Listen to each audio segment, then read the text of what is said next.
Assalamualaikum warahmatullahi ta'ala wabarakatuh. Alhamdulillahi rabbil alamin. Wassalatu wassalamu ala rasulillah wa ala alihi wa man tabi'ahu wa nasarahu wa walah.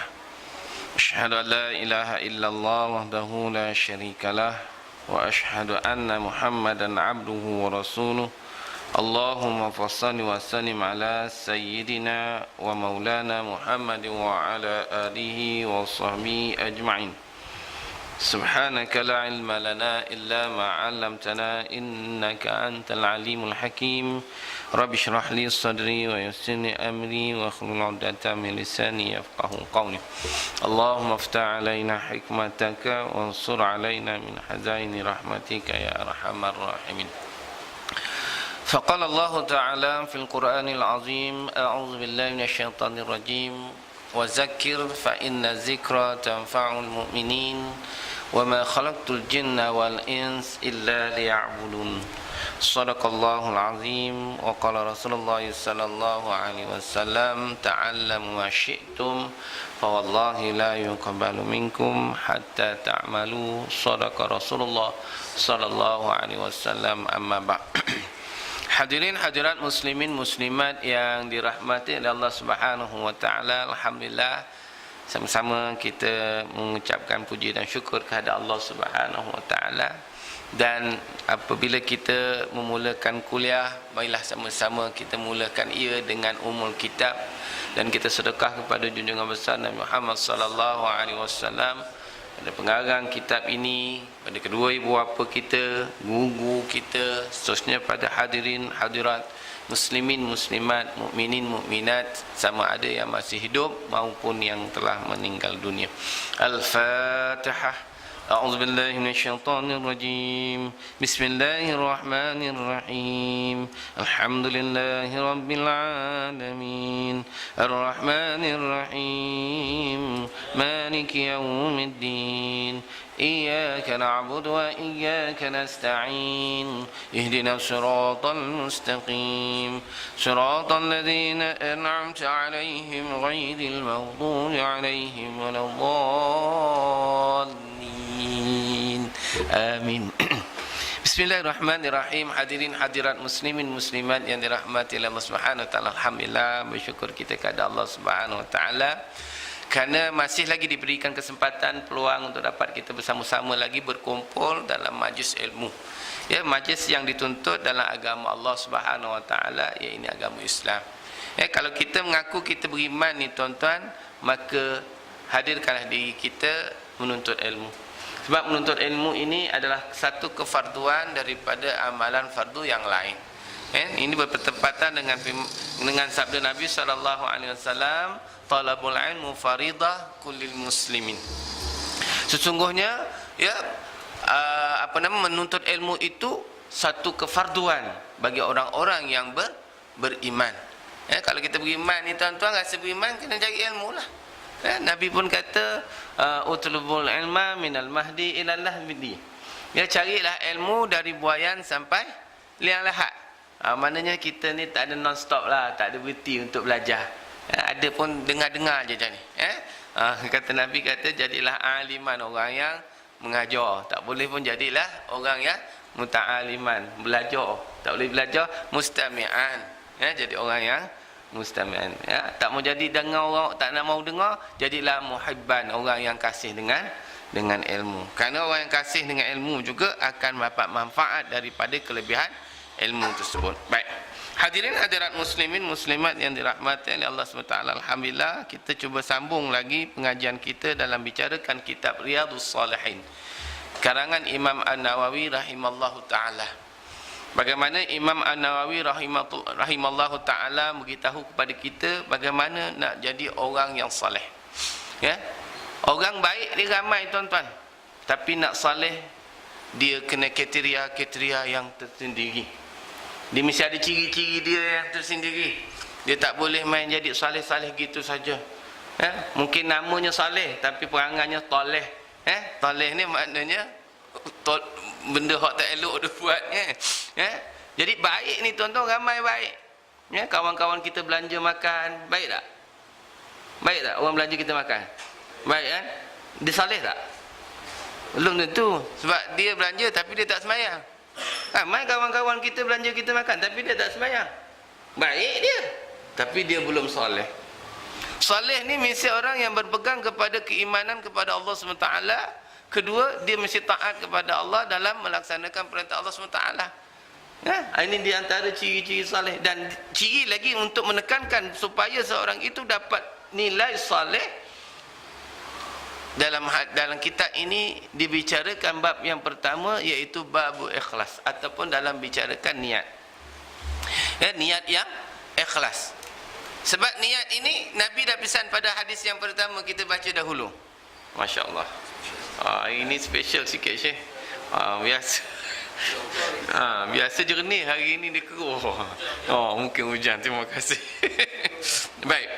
Ya, Nabi SAW menjelaskan pada kitab ini, ya, Imam Nawawi ambil hadis yang masyhur apabila kita sebut dalam Ma'al Hijrah, ya, kitab ini dikata hadis itu dikata innamal a'malu binniyat. Ya, sesungguhnya amalan manusia itu diangkat, diterima oleh Allah SWT bergantung kepada niat mereka. Jadi niat yang dikira, yang diterima oleh Allah SWT, mukhlishina lahuddin.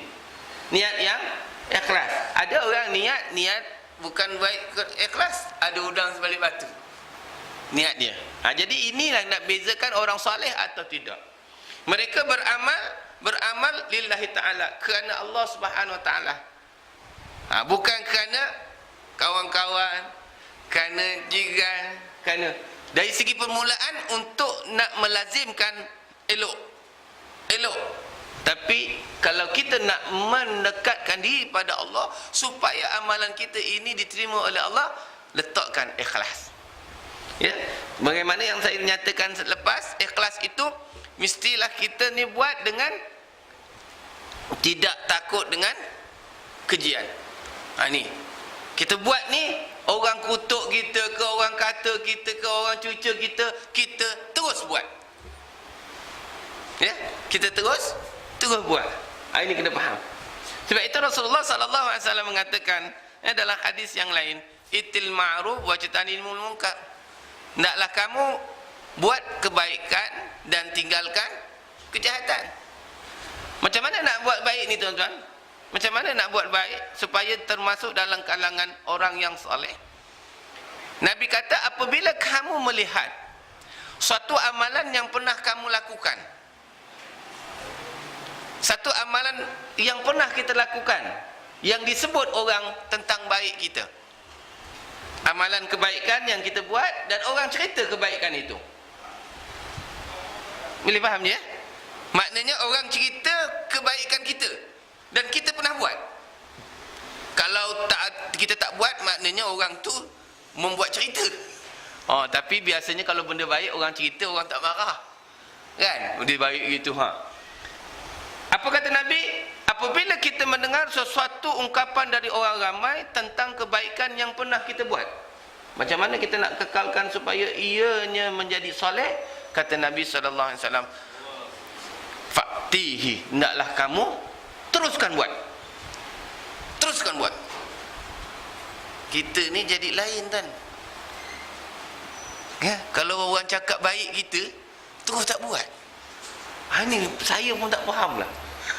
Contoh Haji kata, contoh lah saya kata, Haji macam lebay lah, pakai kepiah tak tinggal, besok buka dah.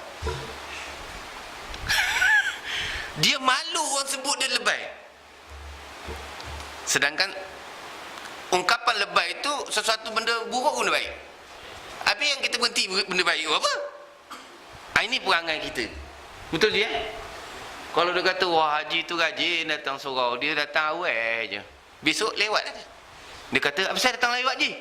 Orang kata aku datang awal lah. Kan heran je kan. Macam mana kita nak dapat kesalehan kita, dapat kebaikan kita di sisi Allah Ta'ala, sedangkan benda baik pernah kita buat, bukan tak pernah buat. Itu. Kemudian fajtanibul munkar, kemudian kamu tinggalkan perkara kejahatan. Bagaimana nak tinggalkan perkara kejahatan? Apabila kamu dengar orang mengatakan suatu kejahatan yang pernah kita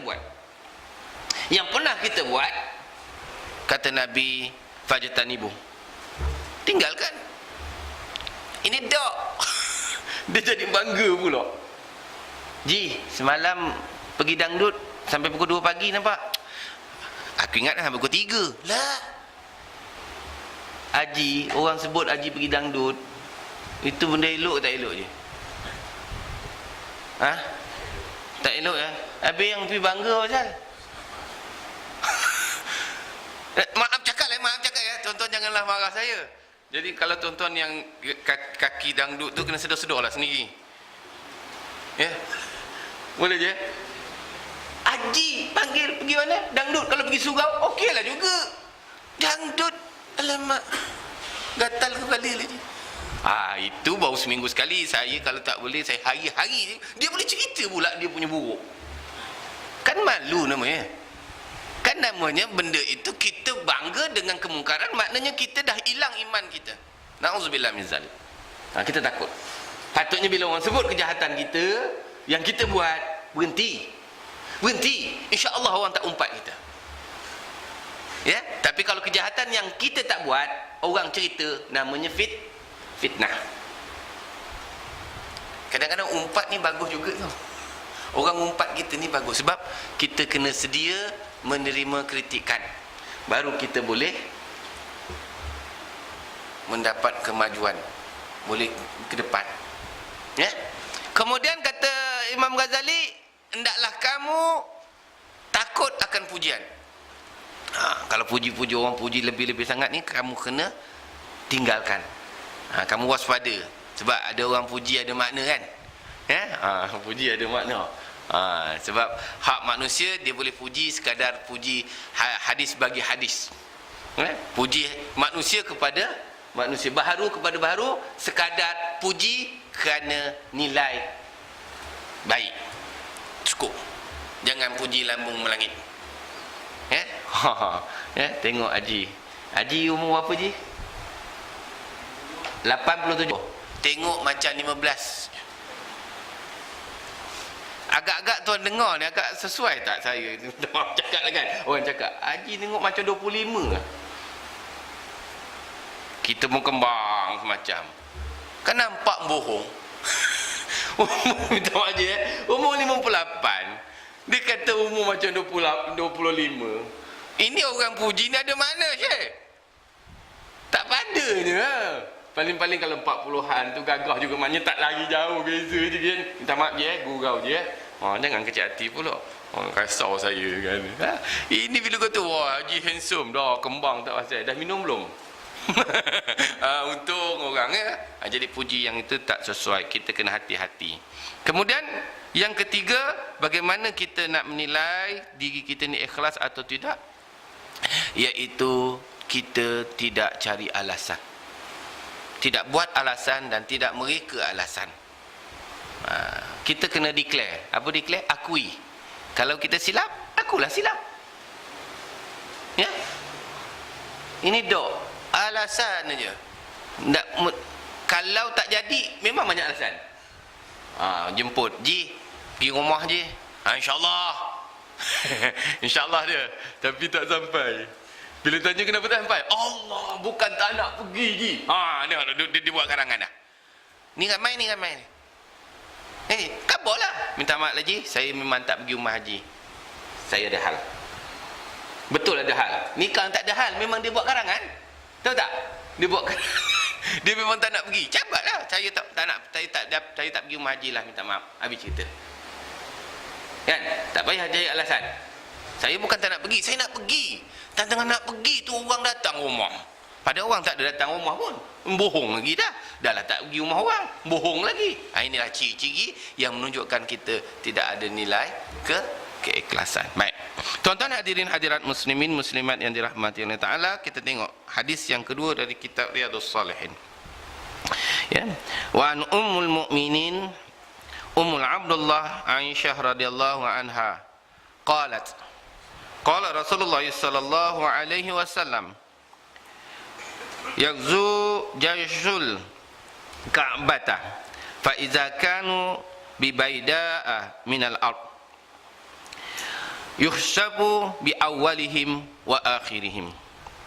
Qalat qultu ya Rasulullah kaifa yuhsabu bi awwalihim wa akhirihim wa fihim aswaquhum wa man laysa minhum? Qala yuhsabu bi awwalihim wa akhirihim summa yub'atsuna ala niyatihim. Rawahu muttafaqun alaihi hadzal lafzul Bukhari atau kama qala sadaqa Rasulullah sallallahu alaihi wasallam. Amin ya rabbal alamin. Baik. Apa kita ini kata? Hadis yang kedua yang dinukilkan oleh Imam Nawawi dalam kitab Riyadhus Shalihin ini jilid yang pertama, wa an ummul mukmin. Ummul mukminin ini, kalau kita sebut dalam ummul mukminin ini, kebanyakannya gelaran ini diberikan kepada isteri-isteri Rasulullah sallallahu alaihi wasallam, bukan Aisyah saja. Semua isteri Rasulullah sallallahu alaihi wasallam digelar ummul mukminin, ibu kepada orang perempuan yang beriman, ya. Ummul Abdullah Aisyah radhiyallahu anha, ya, ini daripada Rasulullah, daripada Aisyah radhiyallahu anha, isteri Rasulullah sallallahu alaihi wasallam. Baik, itu saya lihat kitab ini, kitab Riyadhus Shalihin ini, hadisnya kebanyakan hadis sahih, ya. Boleh berhujah, boleh kita guna pakai sebagai hukum, kita boleh guna sebagai amalan. Jangan risau, dia tak ada dakwa dah, ya. Kadang-kadang hari ni kan banyak macam, ada hadis macam-macam, ya, orang petikai hadis itu, hadis ini, ya. Tapi insyaallah baik. Sayyidatina Aisyah radhiyallahu anha pernah berkata, ya, katanya Rasulullah sallallahu alaihi wasallam pernah bersabda, yaghzu jaisul Ka'bah, sepasukan tentera menyerang Ka'bah, fa iza kanu bi baida'i minal ard, apabila mereka berada di suatu kawasan lapang, tiba-tiba mereka dibinasakan seluruhnya.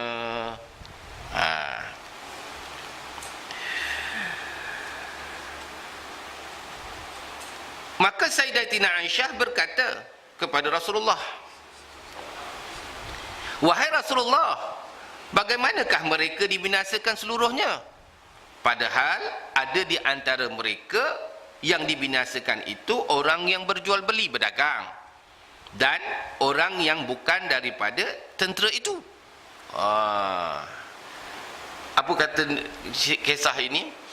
Sayyidatina Aisyah pernah bertanya kepada Rasulullah sallallahu alaihi wasallam tentang pasukan tentera yang datang untuk memerangi suatu kawasan, terutama Kaabah.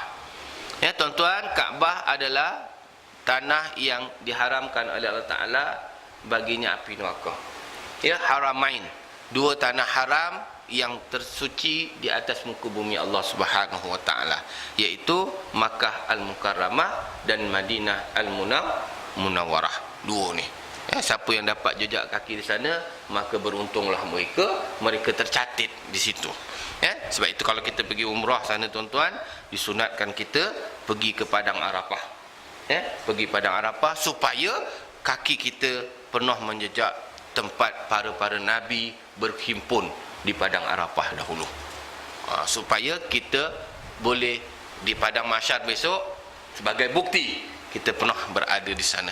Sebab itu tuan-tuan, kalau ada rezeki, kena pasang niat, kumpul keuangan untuk pergi sana. Mungkin haji satu hal, kalau boleh umrah satu hal. Haji kena niat, insya-Allah. Kita niat dengan usaha kita, insya-Allah Allah Taala mudahkan kita. Allah Ta'ala mudahkan kita.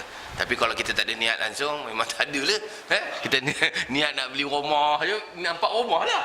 Kita nak niat pergi rumah Allah dulu. Boleh? Baik. Maka rumah Allah ini, Baitullah ini, Kaabah ini, ataupun tanah haram ini, Allah Ta'ala pelihara. Sebab itu apabila kita masuk situ, kita disuruh bermiqat. Maknanya kita kena memakai ihram, lalu mengenakan tawaf sa'i dan tahlul sekurang-kurangnya, ya, untuk melepaskan tanda kita masuk. Kalau tidak, kita kena buat tawaf tawaf apa nama? Subhanallah. Tawaf selamat datang. Tawaf selamat datang. Orang panggil tawaf kudum, ya. Tawaf selamat datang, tawaf selamat datang. Tu. Kalau tidak, kita kena buat umrah. Tidak, kena bayar. Baik. Apabila Sayyidatina Aisyah bertanya kepada Rasulullah sallallahu alaihi wasallam, "Ya Rasulullah, ada sepasukan tentera masuk ke Makkah." Masa itulah, zaman tu masuk Makkah. Apabila tentera masuk ni tuan-tuan, nescaya akan berlaku kerosakan. Kalau tentera masuk, mana ada tak ada? Kita tengok di Syria tu, Asad bedil rakyat di Apollo tu. Di hari-hari kita tengok, di Lebanon, di Palestin, hari-hari. Apabila tentera masuk ni tuan-tuan, tak ada namanya selamat. Biasanya binasa lah dulu. Lepas binasa baru cerita selamat. Maka tentera bila berperang sama tentera memang wajib membunuh. Tentera bila tentera bertemu dengan tentera ikut undang-undang dia, memang kena bunuh lah. Kalau tentera tak bunuh orang, jangan jadi tentera. Maka kalau tentera berperang dengan tentera, berlakulah peperangan, mati kedua-dua tentera, itu fair. Maknanya biasalah. Tapi Sayyidatina Aisyah question mark, tanya soal, bagaimana orang yang berdagang kat sana? Bagaimana orang awam? Bagaimana orang perempuan? Bagaimana orang tua? Bagaimana kanak-kanak? Mereka sama-sama dibinasakan juga oleh Allah Ta'ala juga dalam peperangan tersebut. Nabi kata, ya. Bila kita dengar gitu, sadisnya. Macam tak adil lah. Nak perang-perang lah, jangan kacau orang awam kan. Tapi tidak boleh dielak. Bila jatuh bom, dia bukan kenai. Ini tentera, dia boleh pusing gitu ke? Tak. Dia jatuh-jatuh apa? Contoh kalau kata, ni apa nama, minta maaf, surau kita collab ni, jatuh. Semua kena. Kok imam tak kena kot? Imam tak kena ke? Bilal tak kena? Jemaah je kena? Tak, semua kena. Sama ada ia beriman atau tidak beriman, sama ada dia ini bersyukur atau tidak bersyukur, semua sekali akan dibinasakan oleh Allah Ta'ala apabila berlaku musibah. Maka kita lihat, macam zalim lah. Macam zalim. Dengar bunyi gitu kan. Kesian kita dengar di Syria. Kesian kita dengar di Palestin. Kesian. Kesian kena ada sebab kita saudara sesama Islam. Tapi bagi saya gembira. Sebab apa tuan-tuan? Sebab mereka diisytiharkan syahid. Kita sedih sebab kita lihat anak-anak terbunuh, ya, wanita terbunuh, orang tua terbunuh, orang awam terbunuh. Tapi mereka gembira sebab mereka dapat syahid. Kita simpatilah, maka kita ulurkan bantuan. Begitu juga dengan Aisyah. Sayyidatina Aisyah juga bersimpati dengan perkara berlaku tersebut. Maka Nabi kata apa? Mereka semua akan dibinasakan apabila berlaku musibah. Tetapi ini yang menyebabkan orang Islam ini, orang beriman ni, dia ada semangat. Motivate dia di situ. Apa kata Nabi dalam hadis ini? Summa yub'asuna ala niyatihim. Yang itu yang kita nak dengar tu. Apa dia? Walaupun kita dibinasakan dalam kelompok demikian, kita dapat musibah sekali, kan? Contoh macam semalam lebuh raya Mahameru collab di tanah kan, 15 km tak boleh, semua terlibat, kan? Tak apa. Tetapi Nabi kata apa? Jangan kamu risau Aisyah, sebab Allah Ta'ala akan bangkitkan mereka di hari kiamat besok mengikut niat mereka. Sebab itu tuan-tuan, kita ni apa juga gerak kerja kita kena banyak niat sesuatu yang baik. Tuan-tuan, maaf cakap, pagi tadi siapa bangun? Siapa bangun tidur baca Alhamdulillahillazi ahyana ba'dama amautana wa ilaihin nusyur. Nampak? Di situ kita dah terlupa dah. Patutnya kita kena ucap syukur. Allah Ta'ala hidupkan kita. Kita nak tidur sebab kemarin kita baca apa? Bismikallahumma ahya wa amut. Alah ustaz, itu kan tadika je yang baca. Tuan-tuan, tadika tadika yang hafal, bapak tadika tak hafal. Tidur-tidur tak sedar diri. Sebab kalau kita mati dalam keadaan tidur, apa niat kita? Kosong ni. Kosong, Allah Ta'ala bangkit, kosong lah. Untung rugi. Niat je sikit je. Bismillahumma ahya wa amut. Sebab orang kita ni tuan-tuan, bila dengar doa-doa hak tadika, tak berapa nak buat. Orang kita ni kalau doa dia panjang, pelik bunyinya, macam ni. Tapi kalau duduk baca-baca, Allahumma barik lana fi ma razaqtana, alah, semua orang boleh baca. Memang semua orang boleh baca. Sebab musibah yang berlaku kita tak tahu. Betul? Berapa ramai orang naik kenderaan, bismillahillazi, ya, alhamdulillahillazi, subhanallazi sakhkhara lana hadza wa ma kunna lahu muqrinin wa inna ila rabbina lamunqalibun. Berapa ramai? Takkan tuan-tuan tak naik kenderaan? Basikal tak naik basikal? Tak ada. Motor? Tak ada juga. Kereta? Tak ada. Jalan kaki je. Kalau jalan kaki tak payah baca doa. Tapi dia suruh doa bila keluar daripada rumah, bismillah, tawakal ala Allah. Sebab kalau kita keluar, bom, kena langgar dekat kereta. Kita tahu? Tahu tak kita? Hidup. Kita minta dielakkan. Tapi kalau nak berlaku, Allah Ta'ala punya kuasa. Tapi bila kita keluar, bismillah, tawakal ala Allah, kita dah pasang niat elok tak? Maka kita akan diberi pahala mengikut niat kita. Itu yang berbahagianya kita. Jadi kalau kita tak buat gitu, maka kita sama macam orang yang tak soleh. Betul? Apik pergi kedai, ada baca bismillahirrahmanirrahim? Ada? Kita pun tak baca. Sama tak? Sama ke tidak? Habis tu, mana yang hebatnya kita? Maaf cakap ya, suara tinggi je. Tak, kita lupa. Nabi aja benda-benda tu.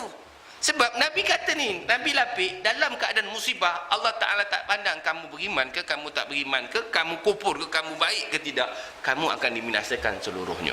Tetapi yang untungnya, apabila kita dibangkitkan di yaumul mahsyar nanti, yaumul hisab, Allah Ta'ala tengok apa yang kamu kasatkan dalam pergerakan kamu, dalam perbuatan kamu, dalam gerak kerja kamu. Mana Ji? Haji masak, bismillahirrahmanirrahim. Ada tak? Ada. Garam. Bangkit garam. Maaf cakap je, gurau. Dah, kadang kita lupa. Kita tolong ingat je ya. Haji baca insya-Allah. Haji. Tapi ada orang baca mandrem. Tahu tak baca mandrem? Siapa baca mandrem masuk neraka terus. Maaf cakap ya. Ada orang baca.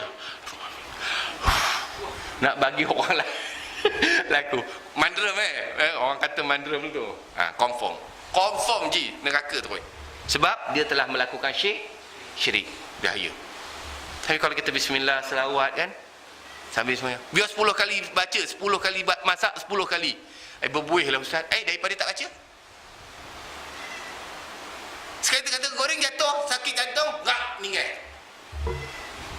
Ada tak kita pasang niat yang baik tadi? Ada tak kita doakan sesuatu kebaikan tadi? Ada tak? Baru keberkatan tu datang. Sebab itu Sayyidatina Khadijah tuan-tuan, dia melamar Rasulullah sallallahu alaihi wasallam ketika Rasulullah membawa dagangan Sayyidatina Khadijah bukan kerana untung. Bukan kerana untung. Sebab Khadijah orang milioner. Dia tak kisah tentang untung rugi, tapi dia lihat kejujuran Nabi sallallahu alaihi wasallam dalam membawa dagangan dan berniaga dengan ikhlas. Nampak? Bukan dia, sebab Sayyidatina Aisyah orang yang bangsawan, orang yang hartawan. Nabi bukan ada harta masa itu, seorang yatim piatu. Tetapi bukan kerana harta yang dilihat kepada Rasulullah, tapi dalam dia melaksanakan kerja mukhlishina lahuddin. Jadi kita boleh ikut dengan perangai Nabi SAW, buat kerja apa juga bermula dengan niat yang baik. Sebab itu Nabi ajar, bila keluar rumah baca bismillah, tawakkal ala Allah. Bila naik kendaraan, subhanallazi sakhkhara lana. Kan? Betul. Mulakan dengan kaki kanan, baca dengan bismillah, dikira ibadah. Apa salah? Tak boleh ke? Orang kita ni yang masalahnya, minta maaf lah saya cakap ni, dia tak berapa gemar nak buat benda kecil-kecil ni. Benda-benda kecil-kecil betul je dia nak benda besar-besar. Ustaz bagi doa terang hati Ustaz, baca bismillah aja. Dia tengok kita, Ustaz ni anak saya nak periksa, tolong buatkan terang hati. Bismillahirrahmanirrahim. Dah Ustaz, dah. Dia tengok kita ni, dalam hati setakat bismillah aku boleh buat. Dah tahu boleh buat, kenapa bagi kat orang? Betul tak? Dia nak dengar bunyi pelik, hak dia tak faham. Itu panjang sampai lenguh angkat tangan. Ustaz tu bagus. Tapi kalau baca bismillahirrahmanirrahim, tuan-tuan agak-agak nak bagi minum tak anak jadi cerdik? Tak ada. Tak payah minum, pergi minta ustaz lain. Ustaz lain ni minta, kurang hasam betul. Sebab apa tuan-tuan? Sebab dalam hati kita tak ada ingat. Padahal kita boleh buat sendiri. Tapi dah dia pagi kat ustaz bagi, kita buat je lah. Bukan pandai pun. Dah itu je kita baca. Sama je pun. Kan? Yang cerdik pasal budak tu belajar. Allah Ta'ala bagi ilmu kat dia. Ini malas. Tu minta air tawar je kerja. Minta maaf je ini orang kita. Jangan anggap benda hak kecil-kecil itu tidak memberi manfaat dalam kita melakukan amalan kepada Allah Ta'ala. Kadang-kadang yang kecil itu lebih hebat daripada yang besar. Boleh je? Macam mula hari malam ni, keluar rumahnya bismillah, tawakkal ala Allah. Berapa kali keluar, bacalah bismillah, tawakkal ala Allah. Tak salah daripada kita menyanyi. Keluar menyanyi, siap siul-siul, sidai baju, tolong mak haji. Betul tak? Mana baik bersiul dengan baca doa? Bersiul dia senang je, tukar je. Tapi tak mahu kita. Tapi tak apalah, jerit-jerit baca bismillahirrahmanirrahim, kau dengar tak aku baca? Itu janganlah, tu riak lah pula dia.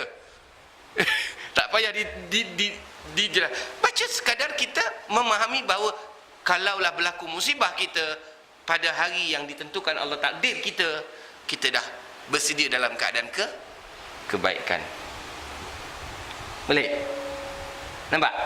Untung tak? Sebab itu Nabi kata, ya Aisyah, jangan risau. Walaupun tentera datang menyebabkan seluruh kampung itu binasa, Allah Maha Kaya, sebab Allah akan bangkitkan mereka menurut niat mereka. Kalau mereka itu kerana nak membunuh orang ramai, maka aku akan azab mereka, dan mereka yang dibunuh akan aku beri balasan syurga sebab mereka mendapat syahid di sisi Allah. Kalau dia tidak ada apa-apa, dia terselamat, maka dia boleh meneruskan kehidupannya.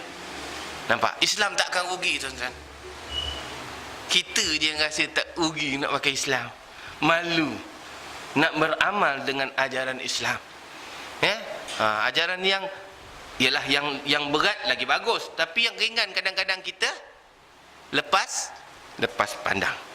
Tuan-tuan hadirin muslimin muslimat yang dirahmati Allah Ta'ala, dalam kita menghadapi kehidupan di atas muka bumi Allah Subhanahu Wa Ta'ala ni, tuan-tuan, berbagai-bagai musibah, dugaan, rintangan, halangan, cobaan, bala sentiasa mengawasi dan memerhati kita. Kita tak tahu bila kita akan dibala. Betul dia? Ya, tahu tak?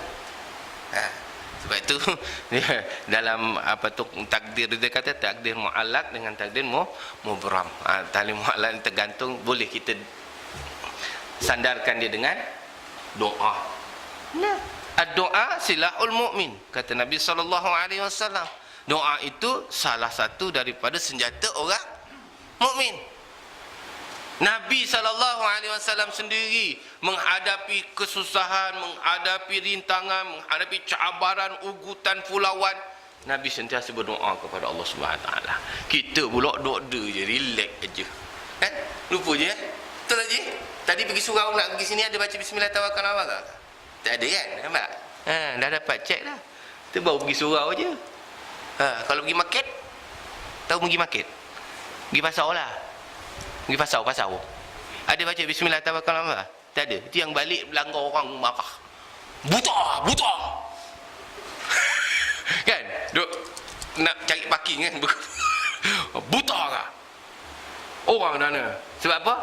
Syaitan dah masuk lah. Syaitan telah mengganggu kita supaya kita melakukan kerosakan. Syaitan tuan-tuan, dia tak ada kerja suruh buat baik. Tak ada. Dia tak akan suruh buat baik. Dia akan buat kejahatan.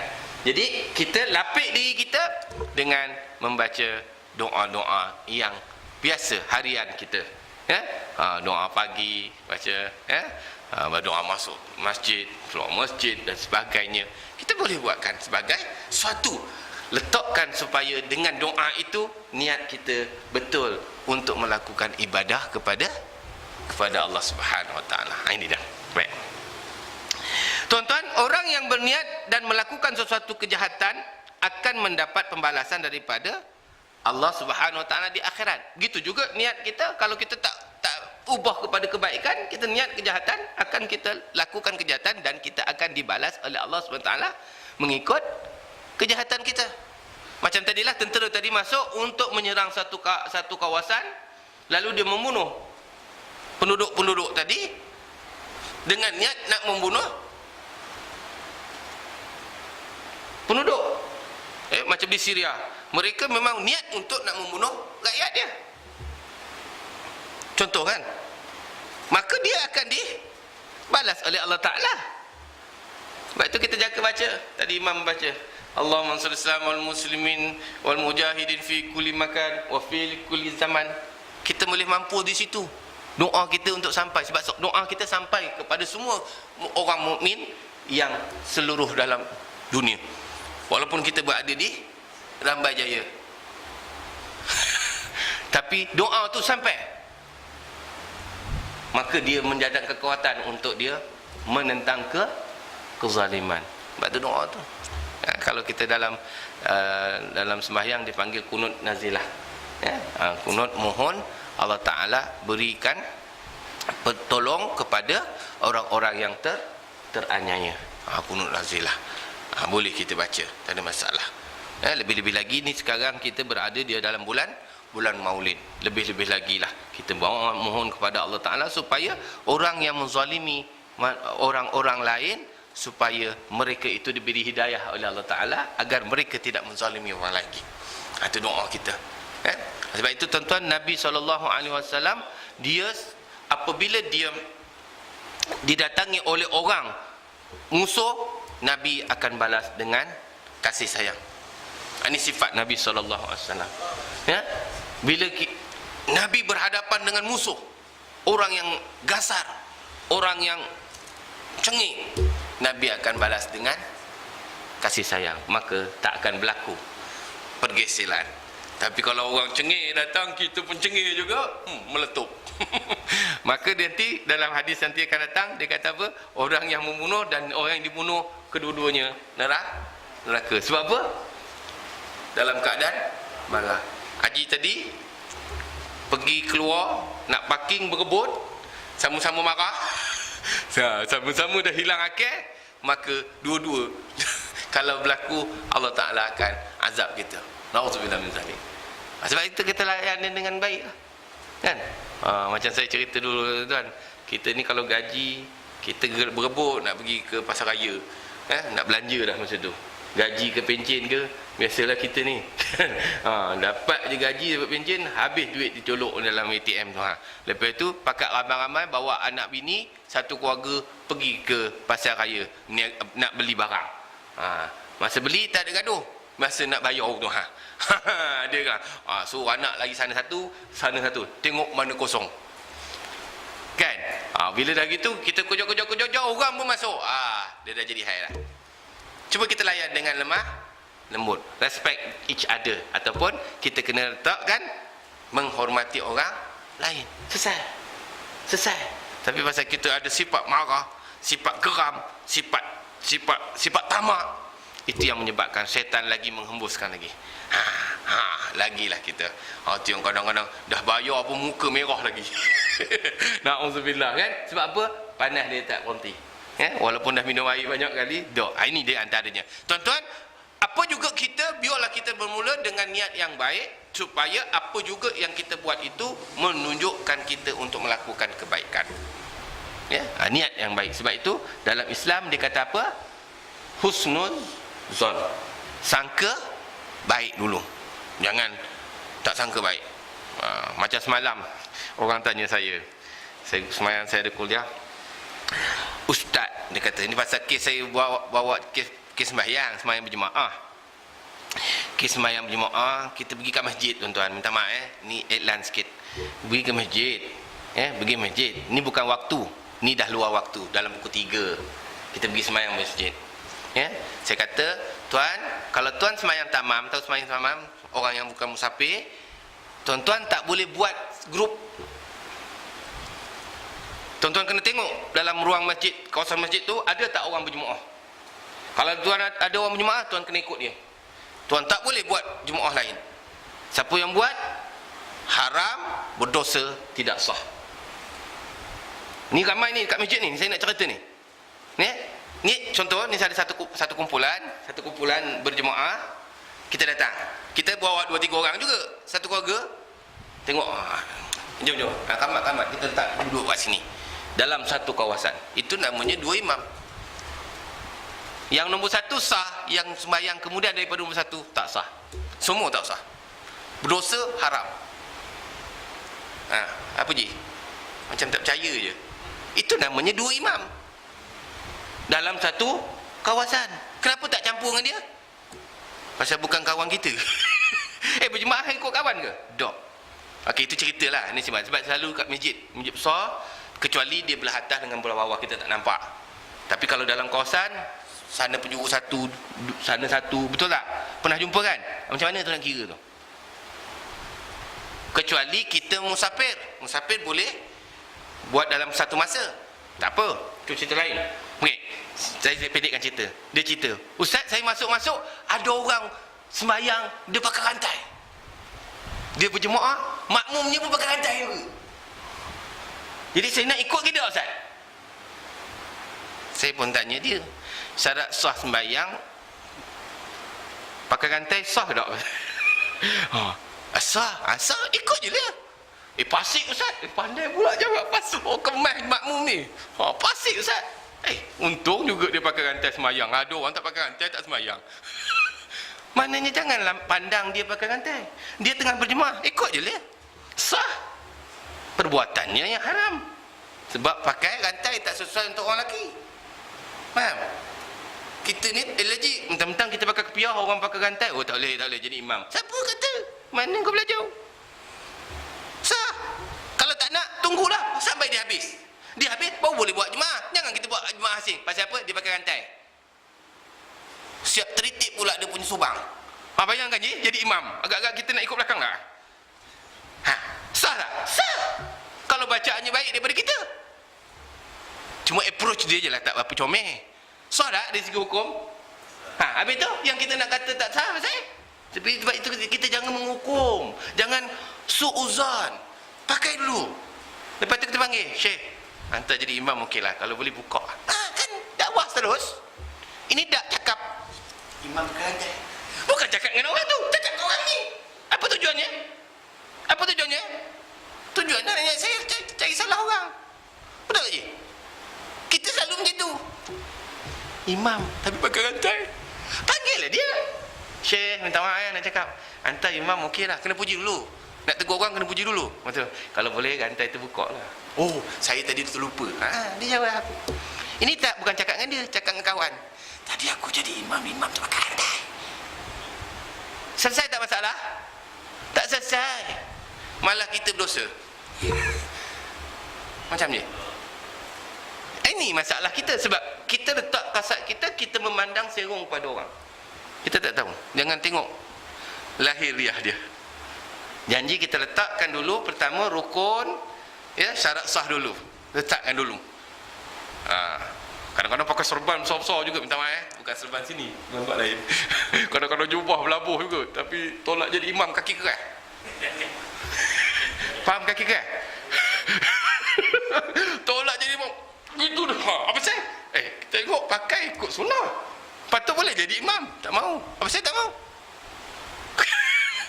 Patutnya lagi senang kan? Contohlah, bukan sini Hantar jangan berasa hantar alhamdulillah. Ini cerita contoh. Kadang-kadang kita melihat benda-benda macam tu. Itu yang mengganggu untuk kita nak melakukan ibadah. Maka kita lapangkan dada, buka dada kita, niatkan dia. Dia mungkin baik daripada saya.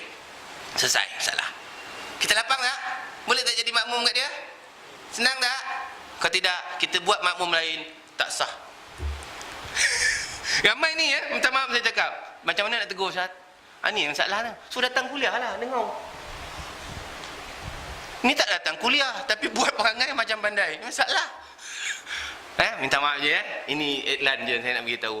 Kadang-kadang kita lupa. Ini benda-benda faktor yang kita terlepas pandang. Banyak. Jadi saya kata macam mana kalau sana satu kelompok, sana kelompok untuk menyelesaikannya, sembahyang sendiri-sendiri Sebab kalau berlaku antara itu ada 2-3 kelompok yang pertama beri salam, dia yang sah, yang lain semua tak sah. Mana kita nak cari mana satu yang sah? Aku contohkan, kalau kita masuk kita pukul 3 masuk masjid, datang sana satu. Mana nak berkejam dia? Terpaksa sembahyang sendirilah kita. Dah rugi kan? Sebab kita tak faham konsep ibadah. Ini yang kita kena faham. Boleh je Yang tengok lain macamnya. Saya macam pernah buat apa? Ini gurau je tak. Kadang-kadang kalau letak macam ni tak faham, tak tahu ceritanya. Kita ingat kita buat dah betul dah.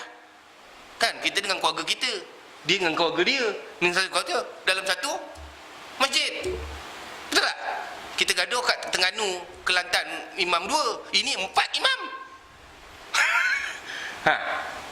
Saya selalu jumpa dekat masjid negara, masjid wilayah.